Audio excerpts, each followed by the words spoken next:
All right, for the third pick in the Week 6 Sunday six-pack and my second pick, I am going with the San Francisco 49ers. 2.5-point underdogs at home against the LA Rams. I know this is one that you wanted to take, the one that you referenced early, and I completely agree. I think this line is off to the point where we're probably looking at a situation where the wrong team is favored. I mean, I know San Francisco had a meltdown last week against Miami.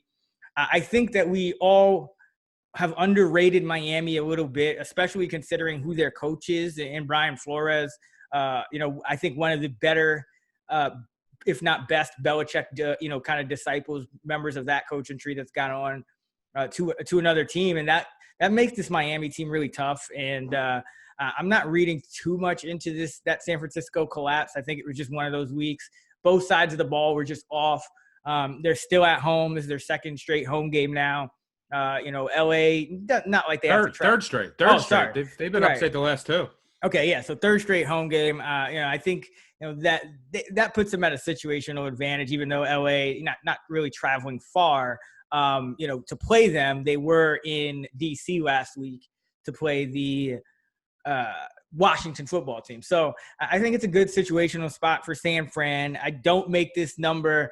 I don't have these teams rated, more than about 2.5 points apart, to where the Rams should be a road favorite, much less a 2.5 to. I've seen up to 3.5. I actually got this at 4 for the Rams to be a road favorite. I don't think they should be by that much. I think that Sean McVay's done a great job. Kyle Shanahan will do. He'll get his team right. And you look at the defense; it's going to be an issue, I think, for longer in the year. But the offense, I don't even know if it was really Jimmy G's ankle bothering him or he was just having a bad game. I mean, he has those games every once in a while. Looks like he's probably going to start this week. He is practicing.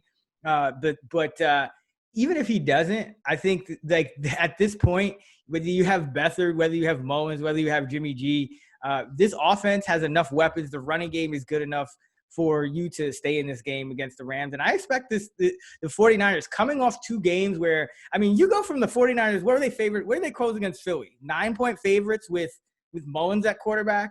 Then you go to the Dolphins and they close as 9-point favorites, and they're still at home. And all of a sudden they're closing is like 3-point dogs, with probably their starting quarterback. It's too much of an overreaction. Give me the Niners as 2.5-point dogs. I think this is the spot that they show up. They're better than they've played the last couple of weeks. They caught bad breaks against Philly, had just a really poor game against Miami, but I'm not buying it. I think this is still a team that could beat any team on any given Sunday. Yeah, I completely agree. This was actually my favorite bet of the weekend. I got some 3.5. And I think the difference in this game, and you should get Mosley and Witherspoon back at corner. Witherspoon came in the game last week, but he didn't start. You had like a bunch of practice guys starting at corner. Yeah, Brian last Allen week for San Fran. It was bad, and they obviously have injuries all over, but their offense is finally healthy. I think the difference here is the linebacker position. So what the Rams are running play action 50% of plays. That would be an NFL record. I think the record is like 40% for a full season. And they're just getting they're running the ball well. Goff's getting rid of the ball very quickly. And when he's under pressure, he still stinks. Under pressure, he's 2 touchdowns, 2 picks, and he's 55% adjusted completion percentage, 27th out of 30 quarterbacks, minimum 100 completions. Clean pocket, adjusted completion percentage, 92%, 6 touchdowns, 1 pick. He's just throwing these little short passes. There's no depth to their passing game. There's no deep threat. Well, what does San Fran still do really well? They don't have Sherman.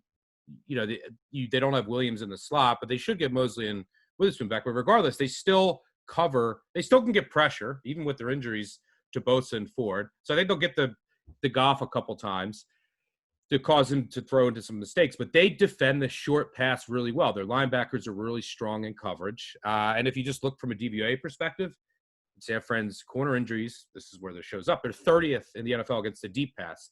Doesn't really bother you against the Rams. They're not a deep throwing team. They're second against the short pass. They're 6th against tight ends. So these are the things that the Rams want to do. Kupp can give them some problems in the slot, I think. But I think overall, San Fran's defense can have a much better showing here, and they match up really well. On the other side of the ball, the Rams are really vulnerable at linebacker. You have Kenny Young and Troy. I mean, they lost Littleton. Kaiser's hurt. I mean, he's been bad. But Kenny Young and Troy Reader, I mean, these are awful in coverage. And then if you're putting them in, if you're only playing one of them and then you're playing a safety, you're very vulnerable against the run. So, I mean, the Rams are vulnerable against tight ends. The Rams are vulnerable against power running games and then these passes over the middle. And that's where I think Shanahan's going to thrive here. Look, the Rams have played well. I give them credit. I bumped them. But their wins came all over the NFC East. Dallas, Philly, Giants, and Washington. I mean, bad O-line, bad linebackers, bad safeties, bad quarterback play. And they easily could have lost to Dallas. But, that's it. They just beat the NFC East. So, and then on top of that, you throw in some travel. The Rams have gone September 13th, less than a month ago. Maybe 1 month ago exactly. They were in L.A. They played the Cowboys. They go to Philly across the country, come back, go back, play Buffalo, come back, go back, play Washington, come back, and now go to San Fran. So they've had 6 trips across the country. Well, 3 across the country and back. So, I mean, they've had a lot of travel here. Maybe that catches up to them. But I just think it's a good matchup. I think the linebacker play on both sides. We say linebackers don't matter, and in a lot of NFL games, they don't. Linebackers matter against the 49ers. So I think you're going to see a big game from Kittle. You're going to see the 49ers have a lot of success running the ball. And then this 49ers defense can generate enough pressure naturally, even without some of their pieces up front, to force Goff into mistakes. And more importantly, they can defend their tight ends in the short passing game, which is how you beat the rest. So this is a great spot to buy low on the 49ers. I completely agree with you. Yeah, and to your point about the pressure and the short pass game, San Francisco still, and they've been missing most of their key guys for most of the year at this point. They're still third in pressure rate at 29.5%. And their defensive average depth of target, which, again, they've been missing most of their guys for the whole year. So 6.6, that is number 1 in the league, the shortest depth of target. So, this is exactly what you were talking about with, this is not a great matchup for Goff, and it wasn't last year, and it continues not to be.